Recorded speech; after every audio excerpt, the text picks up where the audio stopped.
Hello everybody, my name is Textbook 1987 and this is a gameplay commentary of a Destiny PvE challenge.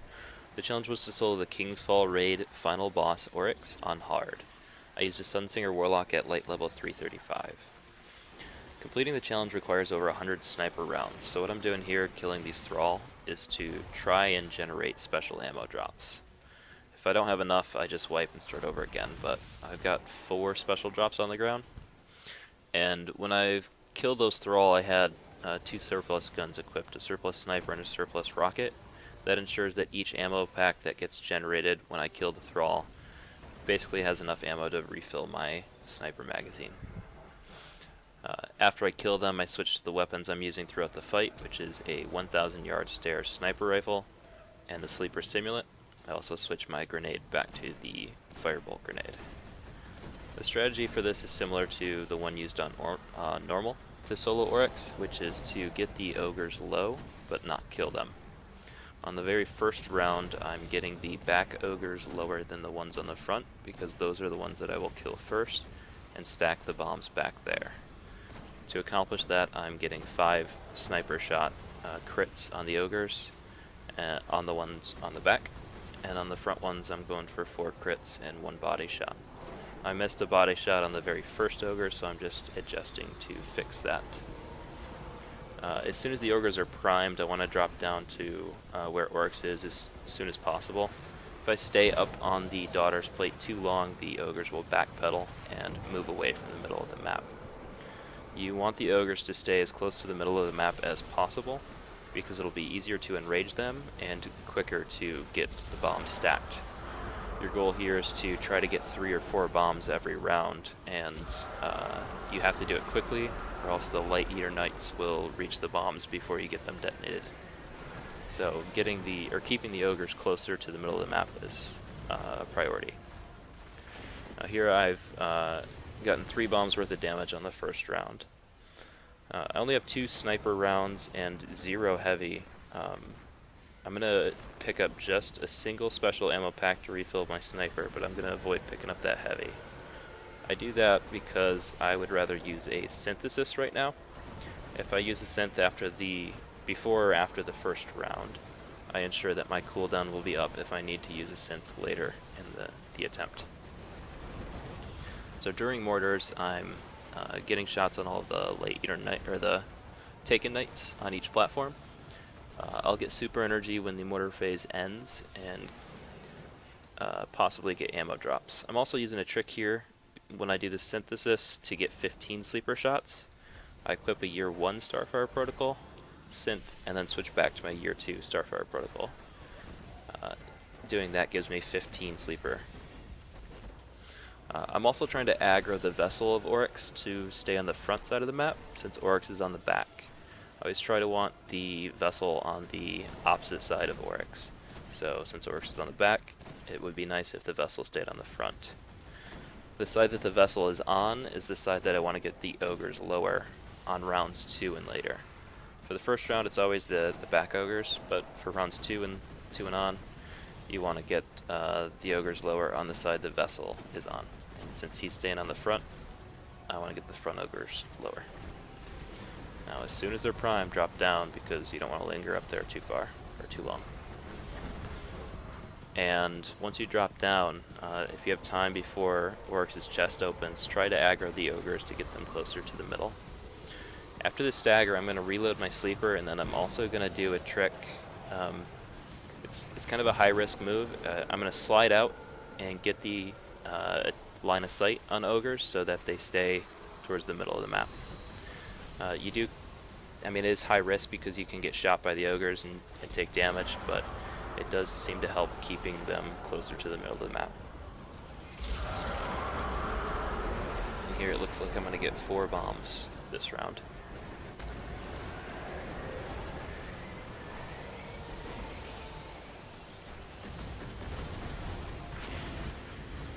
So 3 bombs on the first round and 4 bombs on the second is 7 bombs. It's not enough to go into the shade phase yet, so it'll be another mortars round. Now, when the bombs explode, they normally kill everything, all enemies that are alive on the map.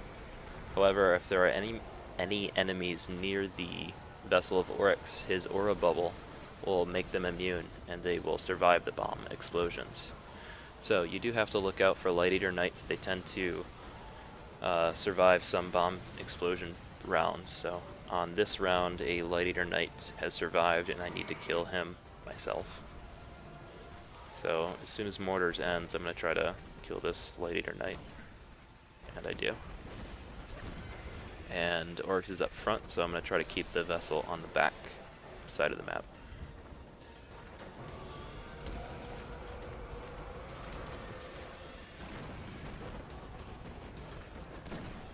The Oryx fight does have an enrage timer, and it is 15 minutes from when Oryx first spawns, and you can see his health bar when it's first visible and displayed.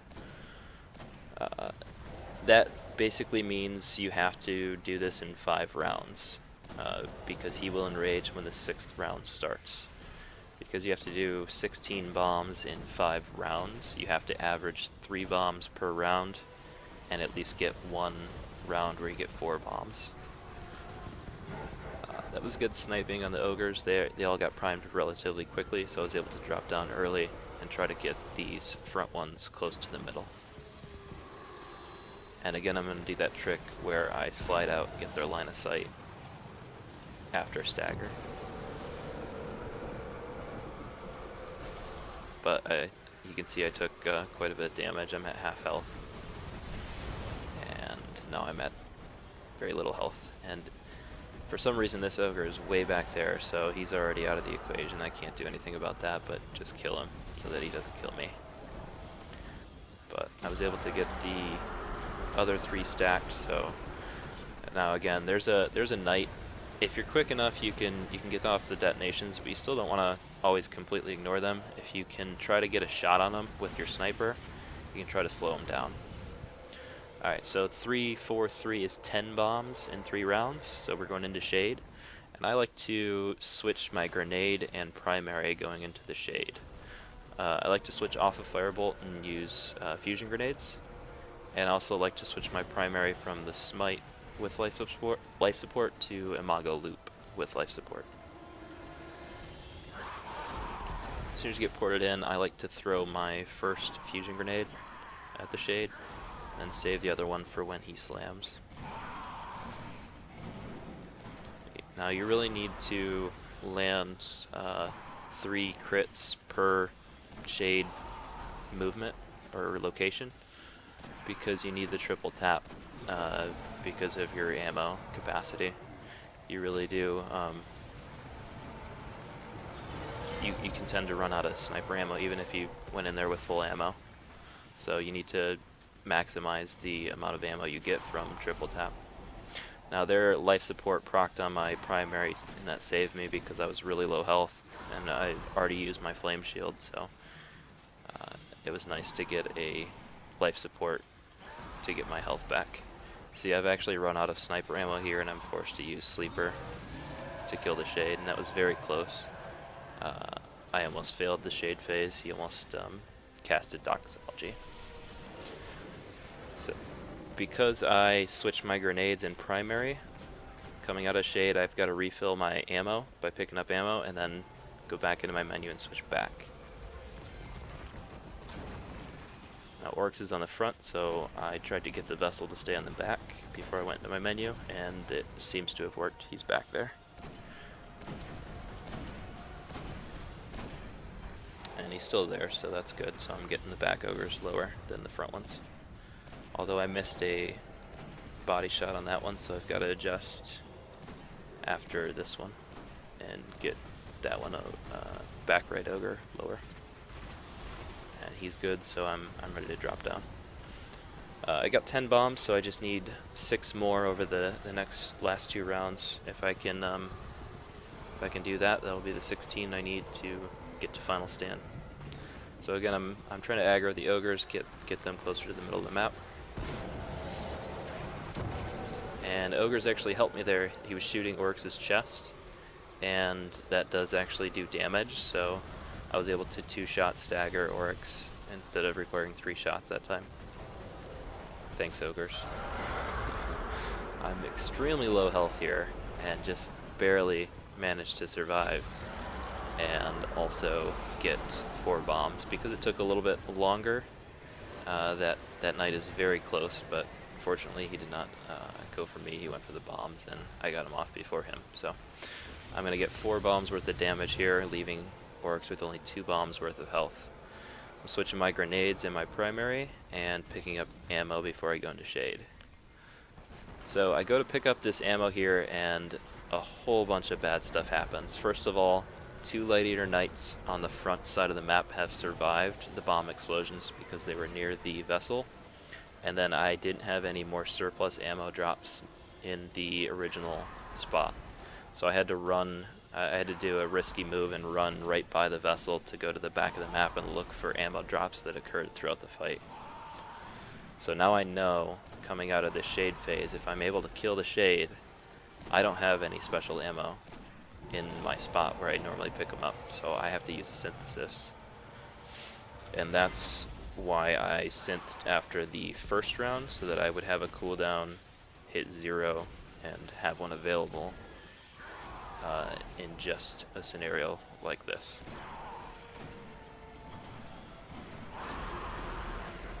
So hopefully I can get through this. And again, I'm low health. Flame shield is going to help me a little bit. And my flame shield's gone already. Because Thrall hurt on hard mode. But I'm able to kill the shade. I don't have any ammo here, but I'm just going to go up to Daughters and get into position for the final round and use a synth. Now, I was not able to kill those Light Eater Knights either before shade or after shade. I just don't have enough time. I've got to use a synth, I've got to go into my menus and switch a bunch of things and get into position to shoot ogres. So those Light Eater Knights are still alive and still roaming around on the front side of the map, which could present a problem, but I just don't have time to deal with them right now. So Orcs is on the back side of the map for this 5th round, so I'm trying to get the front ogres lower because I've lured the vessel to stay on the front side, which is good.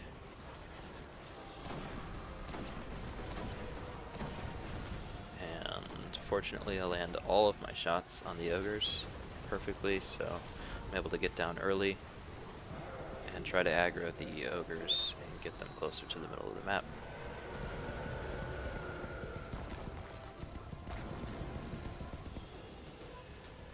So I only need 2 bombs worth of damage here, which is going to be really nice because I'm not required to make a risky play, basically.